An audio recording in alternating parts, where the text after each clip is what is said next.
Hi again. Today I just want to do a quick review on the new Nexus Charge fletching jig. The Charge is the sort of latest iteration of the Decut jigs. They used to do the Nexus, this is an old one I have here, which I use. You can see it had like a stand that was just fixed. They then did the Nexus P, which was basically the same thing, but it had a kind of fold up. You could change the angle on it. The latest one's called the Charge. If I just open it up, you'll see how it has changed in shape again. So in the box, obviously you get your jig and a little set of instructions, and also, which I've just dropped to the floor, a couple of Allen keys for adjusting. So if I just close that and look at the jig itself. So the jig has the same facilities as prior, which I'll just cover in a second, but the main difference on it is the base. So the base now, it's like a friction clamp, so it basically stays wherever you put it. So you can change the angle in one direction, but you can also then tilt it over in another.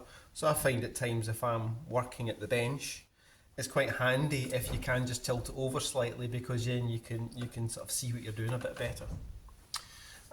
So this is probably, the Decut's probably the most popular jig that we ever do, because of its flexibility.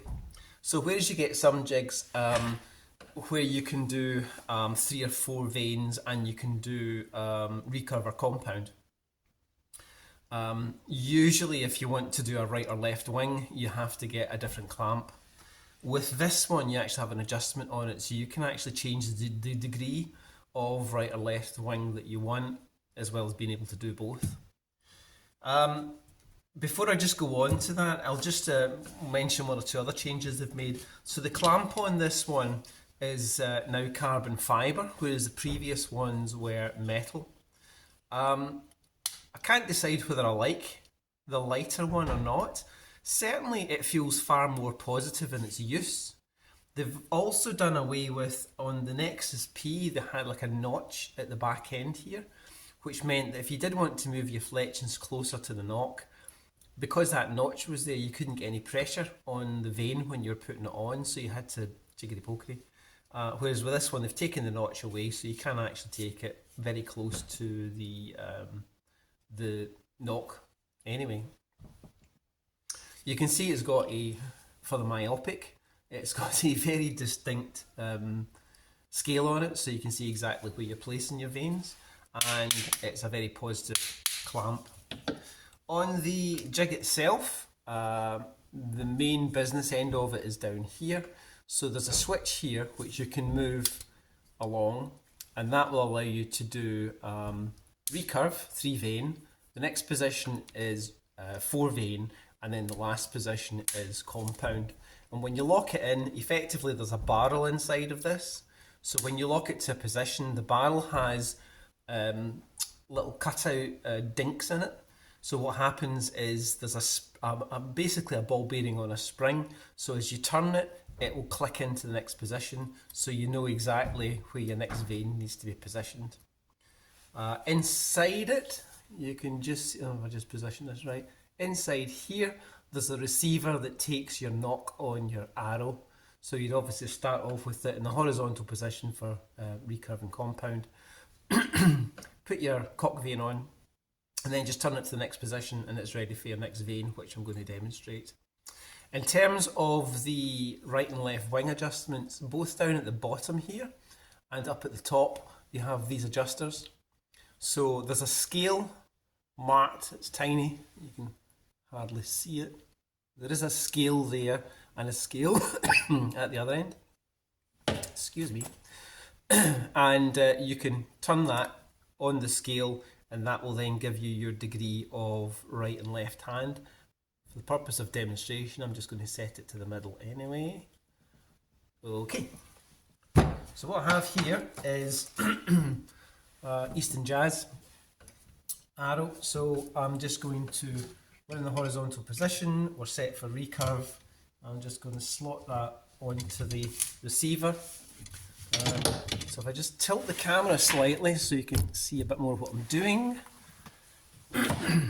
So for the purposes of the demonstration, what I've done is I've just put some fletching tape onto the vane just for quickness. So I can then put the vane in the clamp anywhere I want, and that will determine how far back from the knock that it's going to fit. So let's hope I can get this tape off because I just cut my nails. There we go. So I just peel that off and I'll just set that to be about ½ an inch off the end. And all you do, there's magnets in here. So the magnets will locate it into position and it just slots it down onto the arrow. A little bit of pressure. Because I'm using tape, it's an instant contact. Take it off. Turn it to the next position.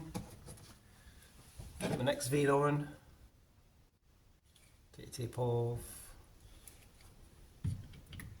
Oh, slightly different.